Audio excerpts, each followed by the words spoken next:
let's hear from a couple of certifiable liars, MSNBC anchor Nicole Wallace and the governor of Illinois, J.B. Pritzker. Listen to this. I haven't suggested that Donald Trump is Hitler.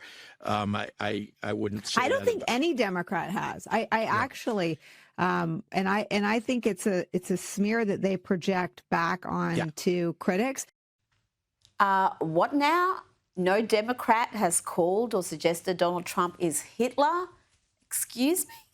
Trump actually reenacting the Madison Square Garden rally in 1939. I write about this in my book. From John Kelly's words that Donald Trump is someone who, I quote, certainly falls into the general definition of fascist. Where one side stands for freedom while the other meets the textbook definition of fascism, namely a far-right dictatorial regime like Hitler's Germany or Franco's Spain or Mussolini's Italy, but also white-ruled South Africa. And to be praising Adolf Hitler is dangerous and it's also disgusting. So just to be clear, when you said we do agree, President Biden believes that Donald Trump is a fascist? I mean, yes. He is paving the way to become a Vladimir Putin or to become an Adolf Hitler or a Kim Jong-un. That's what he wants to be. Yeah, but Nicole Wallace and J.B. Pritzker want you to believe that no Democrat would dare liken Trump to Hitler. It's a smear campaign. Does J.B. Pritzker think we forgot all about this? What I know is in the early days of the Nazi regime, they started slowly but surely taking away people's rights. And what we're seeing now is the very same thing. Well, we're talking about the death of a constitutional republic.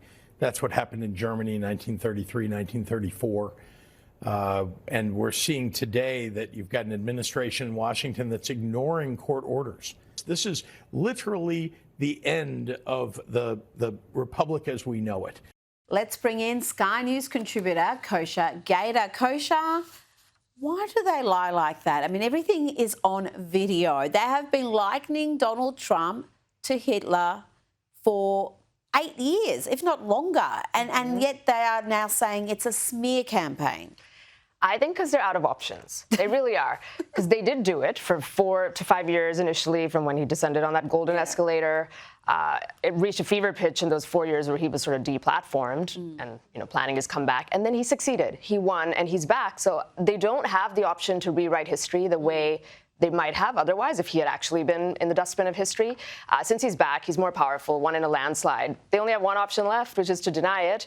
But as you say, we live in this era of ubiquitous video. It doesn't work, and we can do these things all day long. And I think despite that, they have nowhere else to go. I could have played you hours of footage if I wanted to of them doing precisely that. And it's such a cheap tactic. It's the sort of thing you do when you've got no options, but they have been doing it consistently, as you said. Now, let's have a look at democracy Californian style. Downtown Los Angeles, you've got it behind us, if you can see. It's a big, big day for California politics, but not so big when it comes to turnout. That's something that we were expecting as we were going into primary day here. I'm going to take you inside here. It's going to get very dark because this is kind of a black box theater here, but come on in. This is where the polling location is. Most of the people that we've seen so far today have come in and they've dropped off their ballots. California does that incredible job of mailing most of those ballots. Kosha, that doesn't exactly inspire confidence. Explain what that is. Why is it so dark? Why the mass mail out? Why aren't there lines of people voting in person? What is that? The dark thing, I thought it was a parody for a minute. I don't know why they're in this like dungeon room. The mail-in, why nobody's turning out is, I think, first of all, these local off-cycle elections have lower turnout. But I think people are just actually fed up. There's a big chunk of the California electorate, left-wing though it may be overall, that just doesn't feel inspired by any of the options, and they're not turning out. The mail-in balloting has been a long-standing strategy of the left, extending the number of days you can vote before, counting ballots for days after, and it's all, part of what their strategy is to try and get out the vote in the part of the electorate that votes for them. But I think the big picture, if you zoom out, is trust in elections and election integrity is low in America. It was, and especially for Republicans, which is half the country, very important one half of the country. It was 23% or so after 2020. It's improved now, but it's still in the 40s.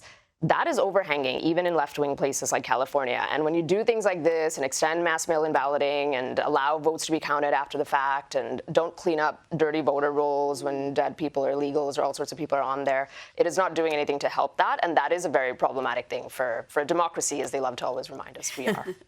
Now, let's go to New York, and the socialist mayor candidate there, Zoran Mamdani, has been forced to clarify comments about his aunt not using the subway in New York City due to post-9/11 Islamophobia. Remember this?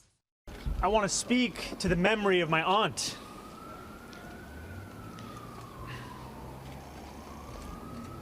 Who stopped taking the subway after September 11th because she did not feel safe in her hijab.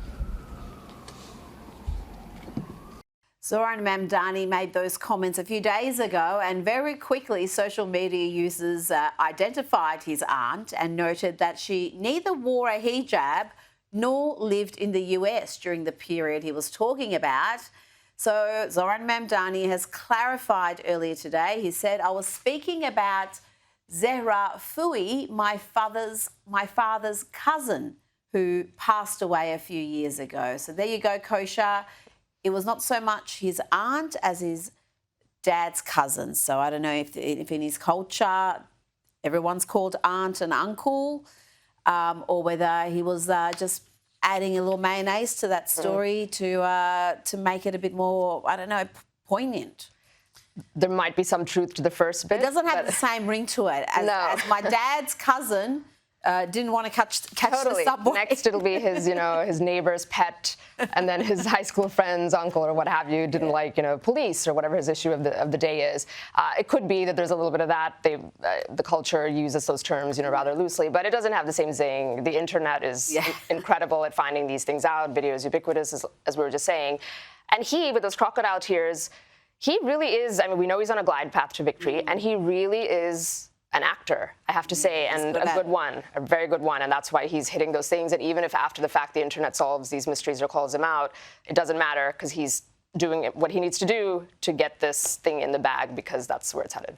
How boldly confident or arrogant would you have to be in the position he's in? He's about to be the mayor of New York City, to pull out that story, to go with it. It offended so many people, even if it was accurate, which there's some major question marks. I didn't believe it from the start. But, this is a city that was devastated. 3,000 people died. And the impact of that terrorist attack lingers to this day.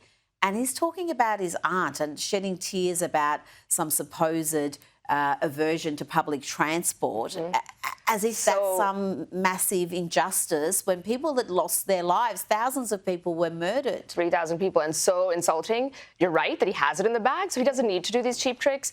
I can only surmise that he has vast political ambitions. This is a stepping stone. We're not seeing the last of him, career-wise. Him, AOC, all these people are very young. And many people have likened him to Obama in a way that, yes, it's about winning an election, but it's also about just making your brand and really trying to instigate the issue set that you want to attach yourself with. And it is this one, notwithstanding that he's sitting in New York City, where it's so insulting to do that. Also very conveniently using one side of the heritage. So Obama famously always, lead into his black side, not his white mother and grandmother who raised him.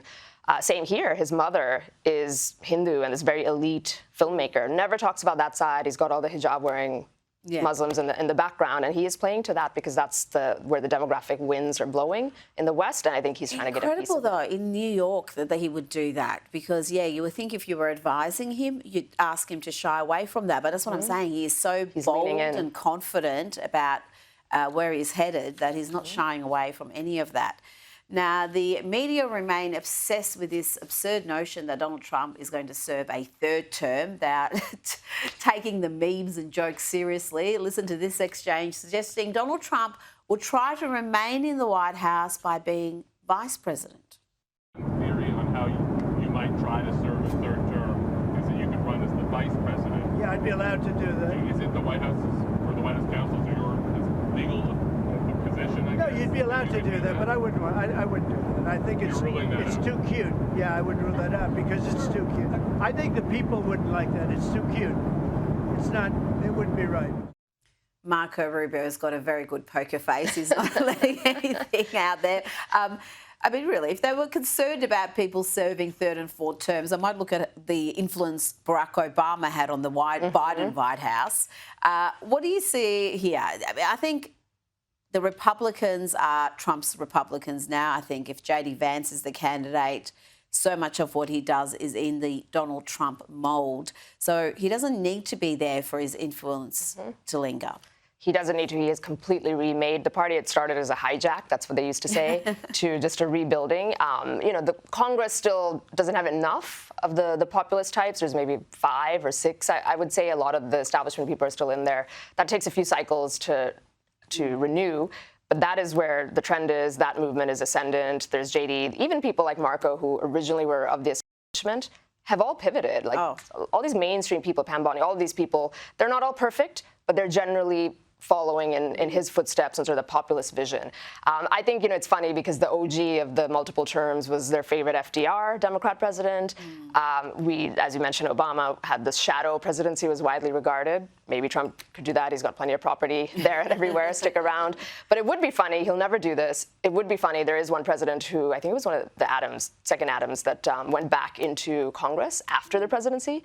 If he ran for Congress in Florida and then was always in there forever, just like stoking the media and doing all that, it'd be so funny. But he has bigger things to go. I think he's finally entitled to retirement and, you know, maybe just some games of golf without having to worry about peace deals and geopolitics and everything else. He's earned it. Who do you see as the front runner? J.D. Vance, to me, is just a natural successor. I see 8 years of him in the White House, but they actually have an embarrassment of riches. They've got Ron DeSantis, who is a very capable candidate, obviously Governor of Florida. Marco Rubio is doing an excellent job and, again, very well regarded by the Republican base. Anything I've missed there? There's quite a few other contenders who are also on the... Yeah, I think those are the big names. It could be somebody outside of politics, you know, people... I hate to say it, actually, because I know everybody's mind will go in one place, but there are young people that are just great at doing battle. People always talked about Charlie, but even others in that mold you could see as well. Just because what he has done is he has taught people how to fight. He's completely figured out a way to go around the mainstream media, which makes it more accessible. So there could even be somebody outside of government that we don't quite think about today, but is just one orbit outside and could jump in. Well, that's a very good point. And there's also talk about Donald Trump Jr. being the next one up. And I think there's people already having bets on Barron Trump being president one day. There you go. He's only 18 years old. He's only 18, but possibly destined for great things. Now, before you go, Argentina's Libertarian president, Javier Milei, has won decisive victories in the midterm elections. And I think it's time we revisited one of the all-time great Javier Milei rants. His was delivered before he was elected. Al zurdo de mierda no le podés dar ni un milímetro. Pero ¿me podés definir zurdo de mierda que no Todos lo los que, digamos, los colectivistas, los que ponen, digamos, o sea, esa idea... A ver, ¿Por qué le pones de mierda, digamos? Porque son una mierda. O sea, vos mezclás... no, pero es que si pensás, pero si pensás distinto te van a aniquilar. Ese es el punto. Es decir, vos al zurdo no le podés dar un milímetro, porque le das un milímetro y lo toma para destrozarte.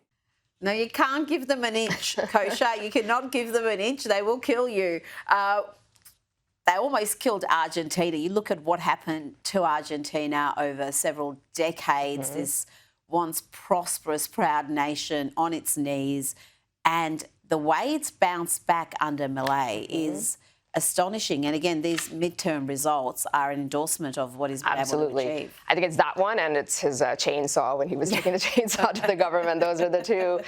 Such a great example, like a cautionary tale for the whole world of how such a rich, prosperous nation completely tanked in just such a short period of time.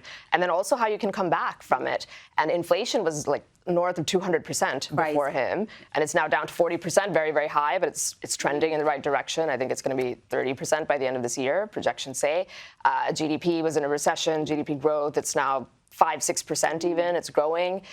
Their currency was so devalued against the dollar. It's appreciated something like 40%. So all those things are going in the right direction. Still a long way to go. Unemployment is high. Real wages haven't grown. Poverty is tough because you can't turn those things around instantly. Absolutely. But it is incredible. And I think many governments from other prosperous nations that are faltering, like ours and others, can take note. Kosha Gada, thank you so much. Always a pleasure.